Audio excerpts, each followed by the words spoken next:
你好，你定做的这个倒车喇叭就是哆啦 A 梦的那个音乐，这个做好了。那我现在测试给你看。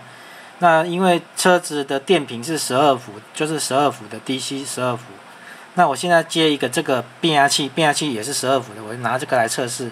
那你拿到之后，你这个线，这个电源线就是黑的接负啊，12伏的负啊，红的接正，就是一正一负啊。那现在我用这个接头接，这边有一个分贝器，我刚才有量，分贝器都有将近130分贝了，很大声啊。那等一下在播的时候，我讲话会听不到，那就是我只是弄这个给你看就好了。那我现在接电，接电之后马上开始播。